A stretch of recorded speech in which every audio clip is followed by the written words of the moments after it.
Let me tell you about my experience a few years back that made me think I might not make it out alive. It was a warm August night, the moon hanging full and bright in the sky.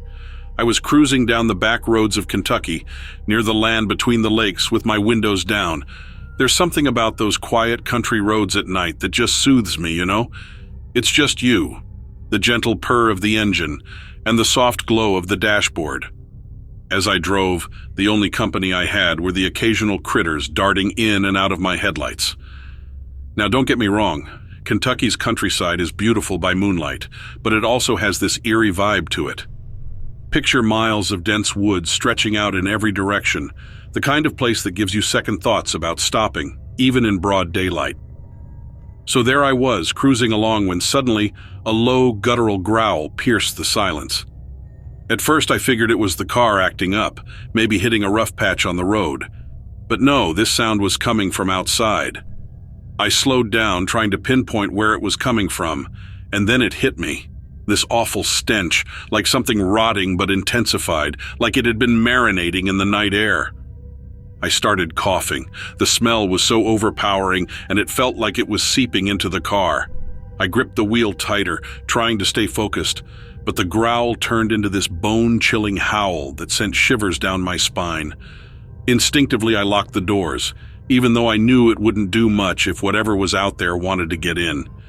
I convinced myself it was probably just a skunk or some roadkill stuck in the wheel well, so I pulled over, hoping to get rid of whatever was causing that dreadful smell. As I checked the rearview mirror, I saw nothing but darkness, but when I glanced out the window, my blood ran cold. Two glowing yellow eyes stared back at me from the darkness of the tree line. I felt a wave of dread wash over me as those eyes rose higher and higher, way beyond what any normal animal would be.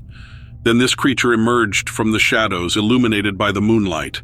It was hunched over, with unnaturally long legs, covered in dark fur that seemed to absorb the light. Its arms were massive, ending in razor-sharp claws, and its face... God, its face was something out of a nightmare. It had a long, scarred snout and eyes that seemed to pierce right through me, and that howl it let out. It was like nothing I'd ever heard before, primal and terrifying. I was frozen in my seat, unable to move as it stared at me, sizing me up like prey. But then, as quickly as it appeared, it vanished back into the woods. I sat there for what felt like hours, trying to process what I'd just seen. When I finally snapped out of it, all I could think about was getting as far away from there as possible. When I got home, I couldn't shake the feeling that I'd encountered something otherworldly, so I did some research and stumbled upon stories of a creature they call the Dogman. It sent chills down my spine to read about other sightings that mirrored my own experience. Despite the terror it instilled in me, there's still this strange allure to those back roads of Kentucky. It's like I'm drawn to the unknown, even though I know the dangers that lurk in the darkness. Maybe it's the thrill of the unknown, or the realization that there's so much about our world that we've yet to discover. But one thing's for sure, I'll think twice before venturing out on those midnight drives again. Who knows what else is out there lurking in the shadows waiting to be discovered?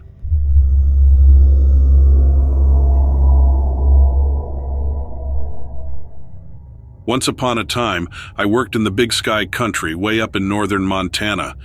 It's a tough place, not for everyone, but I grew up around similar areas, so I felt right at home there.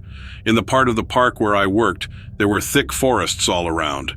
I met bears and moose quite often during my time there. The summers were short, so whenever the weather was nice, I liked to take long walks at night. You see, I had trouble sleeping, so going out in the warm nights was calming for me. One night I saw something really strange. It was mid-July, around midnight, and I was heading back to my cabin. I had walked that dirt road many times before and had seen my share of animals in that area, but never anything like what I saw that night.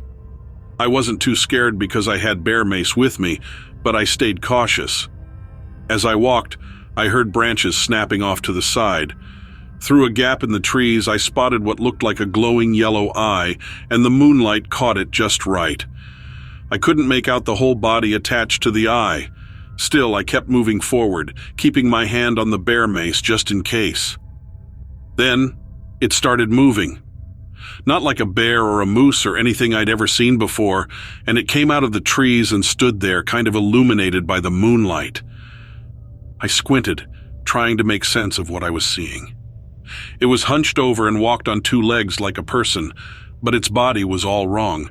Its torso was skinny, covered in what looked like tattered cloth, and its limbs, they stretched out unnaturally long.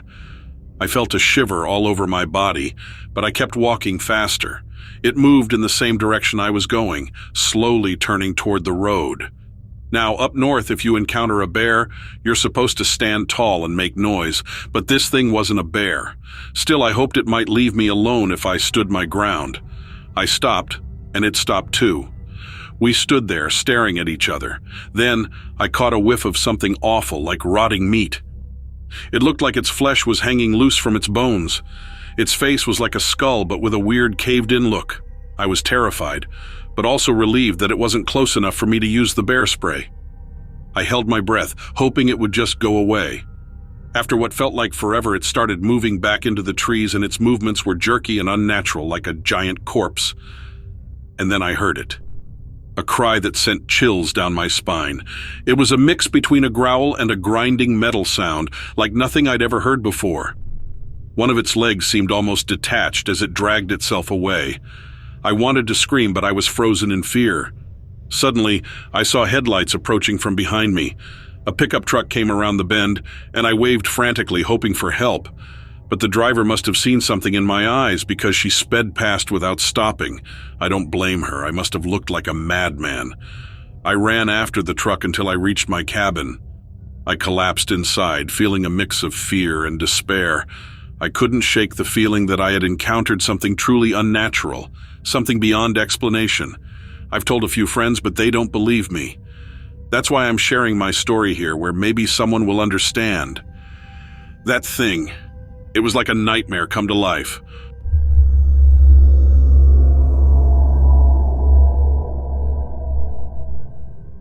Among all the incredible stories you tell, I'm not sure if you'll share mine, but I'd love to hear your opinion on something strange that happened to me in Missouri a few summers ago. My friend and I wanted to take a break from our busy lives, so we planned a vacation. We found a cozy cabin nestled on a large piece of land in Missouri. The place was breathtaking, with hills stretching as far as the eye could see, thick forests to explore, and a peaceful river meandering through the landscape. But the best part was the hot tub. It was tucked away in a covered spot, offering us a perfect place to unwind while soaking in the beautiful surroundings.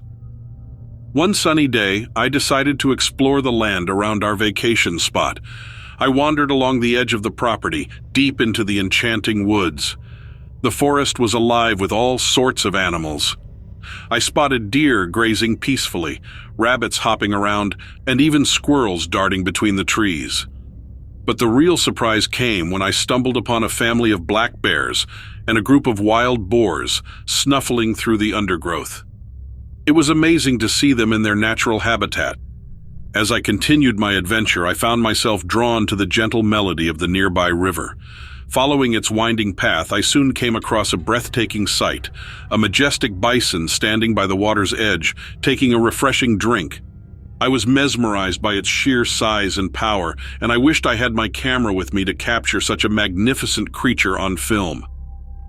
Feeling adventurous, I decided to get a closer look, and as I approached, I couldn't believe my eyes. The creature looked like a bison at first glance, but upon closer inspection, I noticed something peculiar.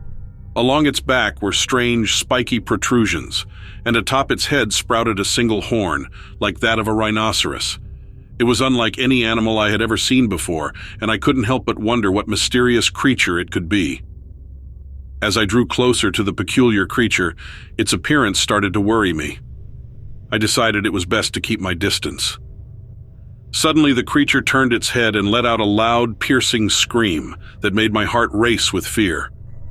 I quickly turned and dashed into the safety of the surrounding woods. The fear must have overwhelmed me because the next thing I knew, everything went dark, and I lost consciousness.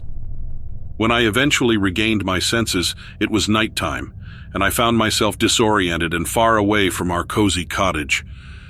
I couldn't see anything except the shadows of the trees, and I had no phone or flashlight to guide me.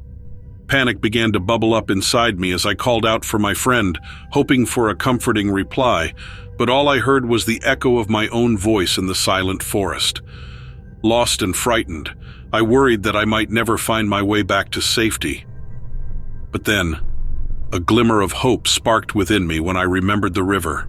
I knew that if I followed its flow, it might lead me back home, so with determination in my heart, I set off, trudging through the darkness, guided only by the sound of rushing water. It felt like an eternity passed as I stumbled along, my feet growing weary with every step. Just when I thought I couldn't go on any longer, a faint scent of smoke tickled my nose. It was the unmistakable smell of a campfire, a sign of human presence nearby. My friend must have lit a fire, I thought, a surge of relief flooding through me. Following the scent, I pushed through the underbrush until I stumbled upon the warm glow of the campfire. Exhausted and trembling with both fear and relief, I collapsed beside it, grateful for the safety it offered. The next thing I knew, I was waking up in a hospital bed, my friend by my side, their worried expression easing as they saw me stir.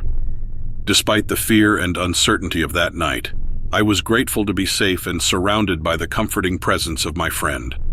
I shared the strange encounter I had with the mysterious creature with my friend, telling them all about its unusual features, the spiky back, the horn protruding from its head, and its single large eye.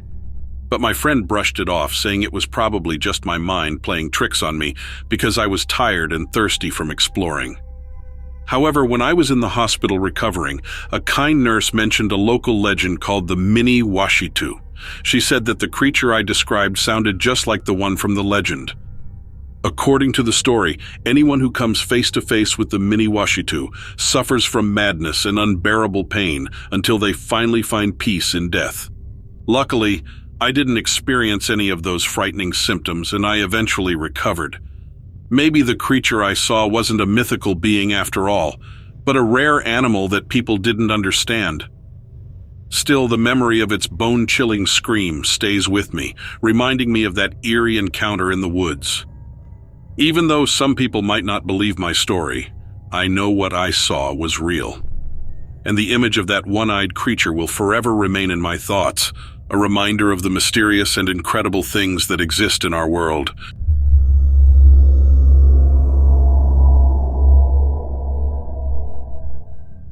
It wasn't the typical encounter with a stray dog or a raccoon knocking over garbage cans. I'm Matt, and I've been a police officer in a cozy town in northern Vermont for about 15 years. It's the kind of place where everyone knows each other, and the highlight of the year is usually the annual Maple Syrup Festival. On a regular Thursday night, just past 11, I was patrolling the town as usual. The town was peaceful, as it usually is at that hour, with most people already tucked into bed. I recall that particular night being exceptionally clear, with the full moon illuminating the streets even better than the streetlights. I was cruising along this ancient back road that curves through a thick part of the forest. We don't usually get many messages from that area, so I wasn't anticipating anything unusual. Right when I was about to make a turn onto the main road, something grabbed my attention. There stood a silhouette at the edge of the woods just beside the road. At first, I thought it might be a person, perhaps someone in need of assistance. So I gently slowed down the patrol car and lowered my window. Drawing nearer, I soon discovered that this figure wasn't human. Standing there, lit up by the moon's glow, was this strange creature. It stood tall, I'd reckon at least 7 feet, and its body was coated in scales with a strange greenish color. But what really got me were its eyes. They were unsettling, yellow and shining like a cat's, only much larger. It didn't resemble any animal I've ever come across or read about. Now, I've had training to deal with tricky situations, but nothing prepared me for this. It was something totally beyond my understanding. My initial reaction was to radio it in, but what could I even say? "Dispatch, I've encountered a gigantic lizard person on Old Mill Road." I could already imagine the teasing I'd face back at headquarters. I extended my hand toward the radio, all the while keeping a close watch on the creature. It remained motionless, just fixing its gaze on me.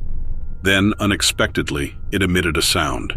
It wasn't a growl or a hiss, more like a deep, vibrating hum. The noise seemed to ripple through the air, and I could feel it inside the patrol car like a gentle wave passing through me. My hands clenched the steering wheel tightly as I tried to comprehend what was unfolding before me. The creature took a single step closer to the cruiser, and that's when I noticed its hands, or rather claws. They were long and resembled those of a human, but with additional joints, and the tips were adorned with sharp black nails. I paused, considering whether to exit the vehicle and approach the creature. Perhaps it was in need of help. However, a nagging feeling in my stomach warned against it. The creature remained immobile, resembling a statue, its yellow eyes locked onto me. I sensed its stare, as if it were assessing me, attempting to anticipate my next move. My hand lingered near the radio, but I couldn't muster the courage to make the call. Part of me dreaded being labeled as strange, while another part, well, I suppose I was simply captivated, albeit in a peculiar manner. Here stood something entirely unfamiliar, something that defied any categorization I knew. The creature inclined its head slightly, displaying a sense of curiosity. It was then that I observed more intricate details. Its scales overlapped, resembling a form of armor, and there were faint, darker stripes tracing down its back. Its breaths were slow and measured, each exhale accompanied by a faint mist in the air. I'm not sure how long we stayed in that situation, me sitting in the patrol car while the creature lingered just a few yards away. It could have been mere moments, or what felt like an eternity. Time seemed to stretch endlessly. Then, as if it had made a decision about me, the creature pivoted and began to retreat into the depths of the woods. Without pausing to consider the consequences, I swung open the car door and stepped out onto the gravel road. Then I realized now that it might not have been the wisest choice, but I was compelled by an insatiable curiosity, a desire to unravel the mystery. The creature halted its departure and glanced back at me, its eyes gleaming under the moon's glow. It felt like a silent understanding had passed between us. I trailed after the creature into the forest, making sure to keep a good distance between us. My training had always stressed the importance of caution and staying alert, but my curiosity was calling the shots now. The woods were teeming with nocturnal noises, yet an unusual tranquility enveloped the air, creating a palpable stillness. The creature moved with determination, effortlessly navigating through the dense foliage. It appeared to possess an innate knowledge of its surroundings, effortlessly maneuvering through the tangled undergrowth. I attempted to tread softly, but the forest floor was cluttered with twigs and leaves, causing my footsteps to reverberate unnaturally loud in the silent night. After a brief journey, the creature halted at a spacious clearing within the woods. The moon's gentle beams penetrated the thick foliage, bestowing a serene radiance upon the surroundings. Standing at the clearing's heart, the creature gazed upward at the night sky, exhibiting a gesture reminiscent of human curiosity and contemplation.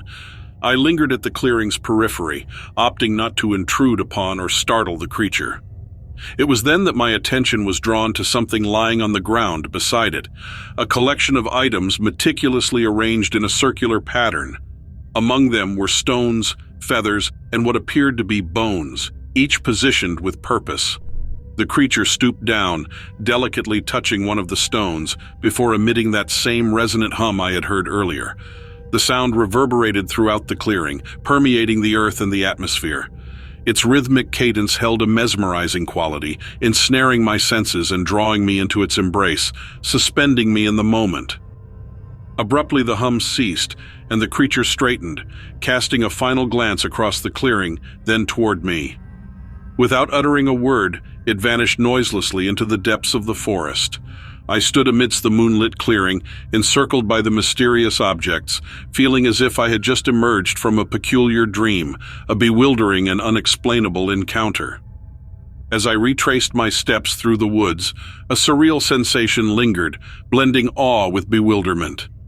The night enveloped me in its tranquility, with only the soft patter of my footsteps and the occasional hoot of a distant owl breaking the silence. The moon, hanging high above, bathed the forest in its silver radiance, transforming the familiar surroundings into a realm of enchantment. As I reached the patrol car, my thoughts raced as I tried to make sense of the encounter I had just experienced. I settled into the driver's seat, pausing before starting the engine, enveloped by the profound silence that surrounded me.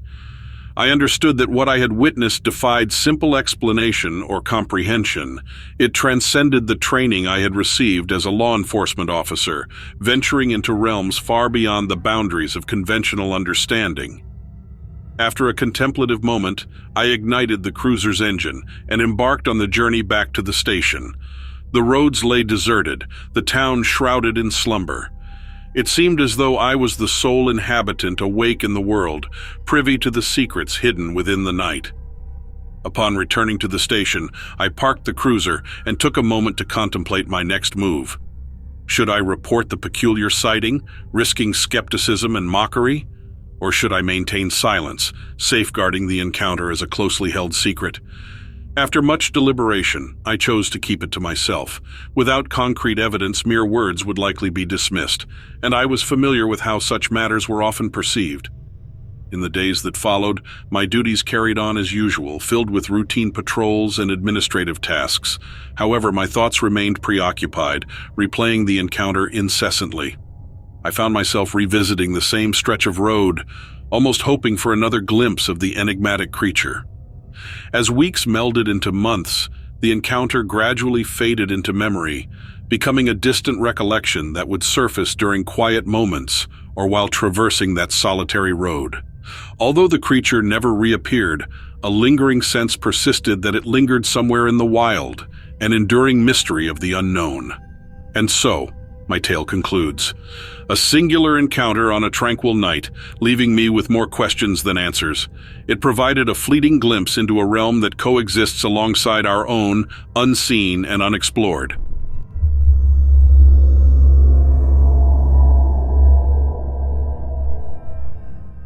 In the heart of downtown Toronto, Canada, there stands a towering office building where I work as a technician for elevators. It's massive, stretching high above the streets, and it always makes me feel small when I look up at it. But despite its size, it's a fascinating place to work because I get to meet all sorts of people there. Let me tell you a bit about myself. I'm just a regular guy, nothing too special. My job involves fixing elevators, and I find it pretty cool because I get to explore hidden parts of the building that most people never see. The building itself is old, with a classic style featuring lots of dark wood and brass, but it's got modern offices inside. It's the kind of place where you could imagine finding secret rooms behind hidden doors.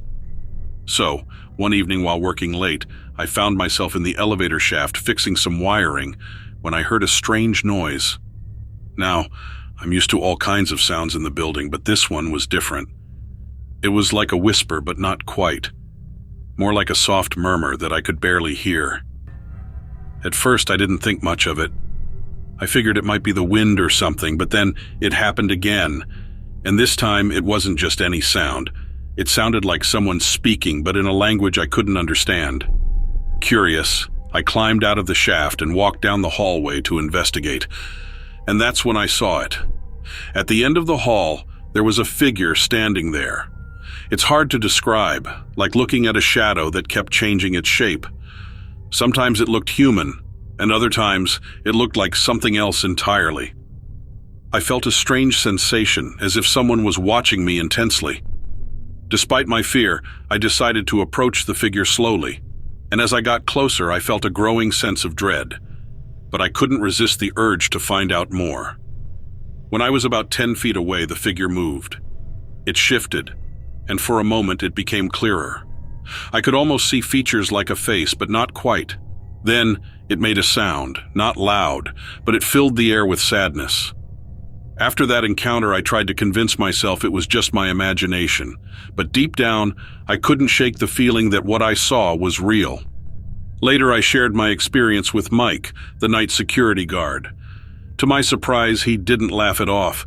Instead, he told me about the building's history and the stories of a ghost haunting it.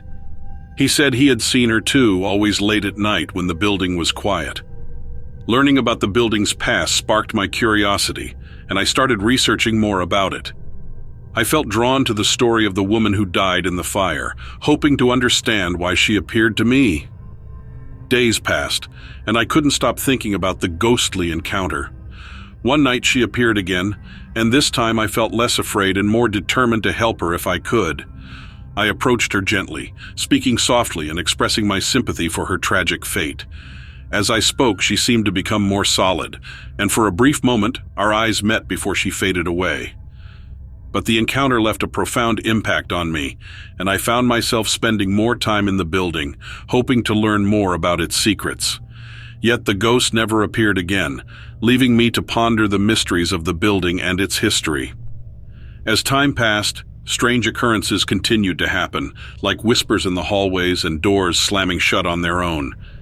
These experiences left me feeling unsettled and eventually led me to take a break from late-night visits to the building. Now, I'm torn between my curiosity to uncover the truth and my fear of what I might discover.